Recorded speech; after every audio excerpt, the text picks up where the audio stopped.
Kulkas bagi banyak dari kita adalah sebuah kotak ajaib. Tempat kita menitipkan sisa makanan semalam, menyimpan sayur dan buah agar tetap segar, atau mendinginkan sebotol air di hari yang panas. Kita memandangnya sebagai benteng pertahanan terakhir melawan pembusukan, sebuah jaminan bahwa apa yang kita simpan di dalamnya akan selalu aman untuk dikonsumsi. Anggapan ini begitu melekat, sehingga seringkali kita abai, memasukkan dan mengeluarkan makanan tanpa banyak berpikir. Kita percaya pada dinginnya yang menjaga, pada pintunya yang tersegel rapat. Namun di balik pintu yang dingin itu, tersembunyi sebuah realitas yang seringkali kita lupakan. Kulkas bukanlah mesin waktu yang bisa menghentikan proses alamiah. Ia hanya memperlambat, tidak menghentikan.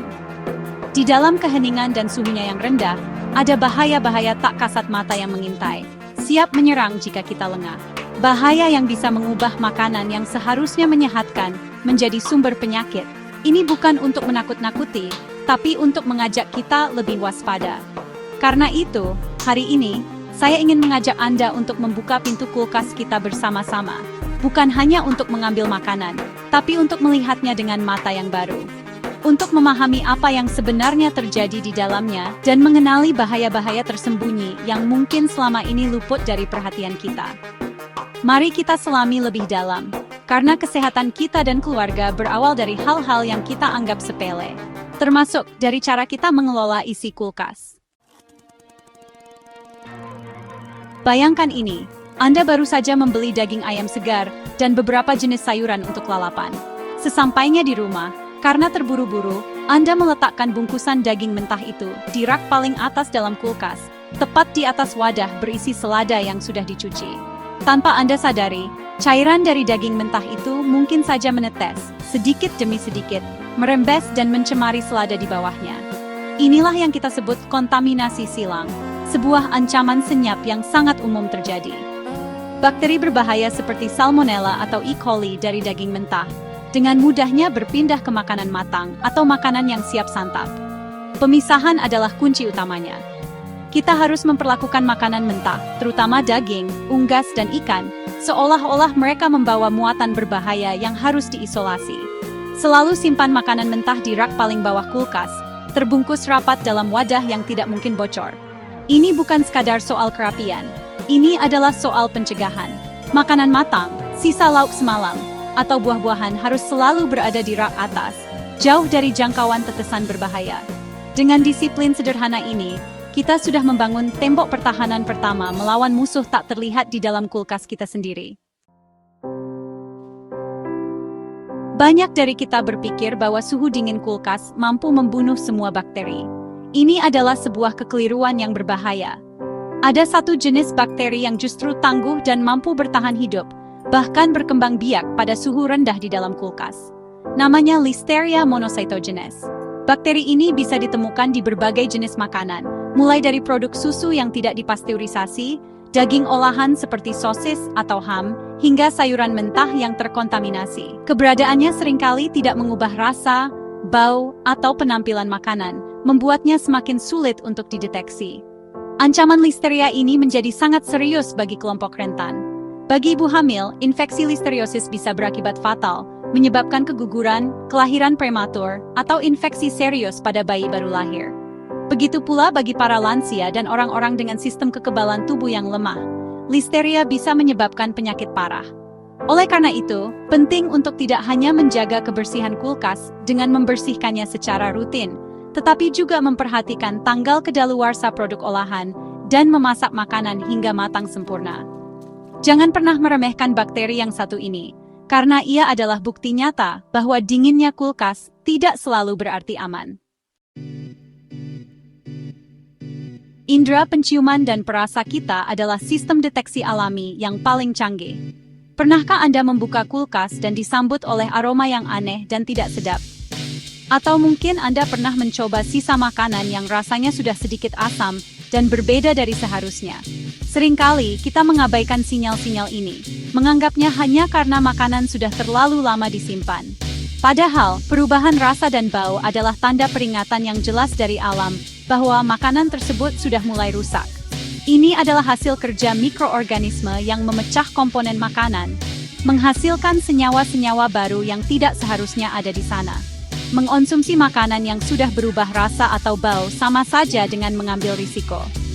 Meskipun mungkin tidak selalu menyebabkan keracunan parah, hal itu menunjukkan bahwa kualitas makanan sudah menurun drastis dan proses pembusukan telah dimulai. Jangan pernah ragu untuk membuang makanan yang sudah tidak layak.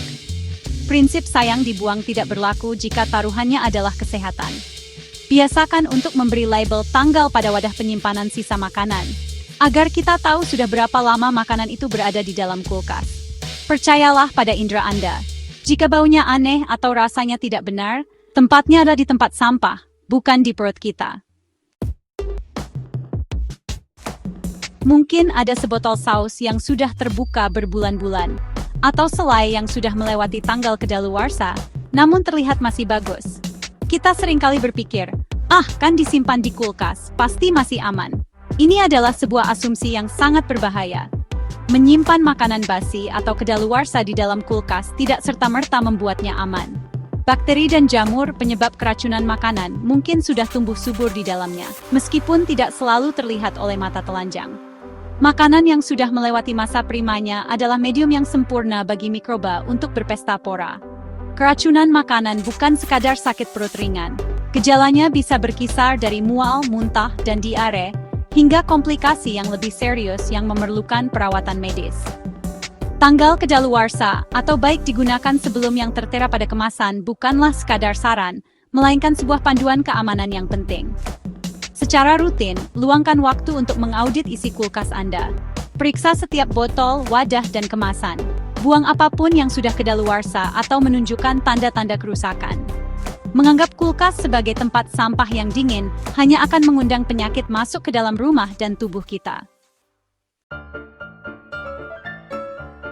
Selain bahaya bakteri dan pembusukan, ada kerugian lain yang terjadi secara perlahan di dalam kulkas, hilangnya nutrisi. Kita membeli sayuran dan buah-buahan karena kandungan vitamin dan mineralnya yang penting bagi tubuh. Namun, nutrisi ini, terutama vitamin yang larut dalam air seperti vitamin C dan beberapa jenis vitamin B, sangat rapuh. Seiring berjalannya waktu, bahkan dalam suhu dingin, kandungan nutrisi dalam makanan segar akan terus menurun. Sebuah brokoli yang sudah seminggu berada di kulkas mungkin masih terlihat hijau dan segar, tetapi kandungan vitamin C-nya sudah jauh berkurang dibandingkan saat pertama kali dibeli. Proses ini juga terjadi pada makanan lain. Paparan cahaya setiap kali kita membuka pintu kulkas dan udara dapat merusak nutrisi penting. Ini berarti, meskipun makanan tersebut masih aman untuk dimakan, manfaat kesehatannya sudah tidak lagi optimal. Oleh karena itu, bijaklah dalam berbelanja. Belilah bahan makanan segar dalam jumlah yang secukupnya, untuk dikonsumsi dalam beberapa hari ke depan, bukan untuk ditimbun selama berminggu-minggu.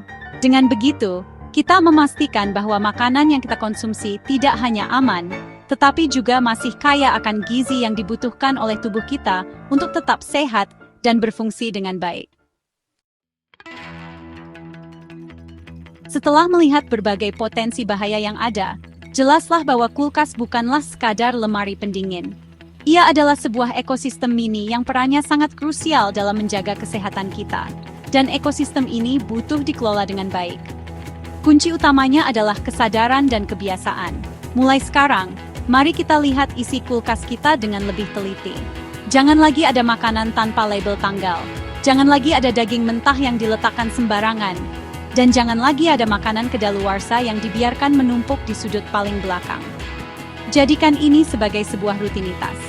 Setiap akhir pekan, atau sebelum berbelanja bahan makanan baru, luangkan waktu 10 hingga 15 menit untuk memeriksa dan merapikan isi kulkas. Periksa kondisi makanan, buang yang sudah tidak layak, dan tata ulang penyimpanannya dengan benar. Makanan mentah di bawah, makanan matang di atas. Gunakan wadah tertutup untuk mencegah kontaminasi dan menjaga kesegaran. Kebiasaan sederhana ini adalah investasi kecil untuk kesehatan jangka panjang kita dan keluarga. Pada akhirnya, kulkas bisa menjadi sahabat terbaik kita dalam menjaga kualitas makanan atau justru menjadi sumber masalah kesehatan. Pilihan ada di tangan kita. Dengan pengetahuan yang benar dan tindakan yang tepat, kita bisa memastikan bahwa setiap makanan yang keluar dari kulkas kita adalah makanan yang aman, bergizi, dan layak untuk disantap. Terima kasih telah menyimak. Tetaplah kritis dan peduli terhadap apa yang masuk ke dalam tubuh kita. Sampai jumpa.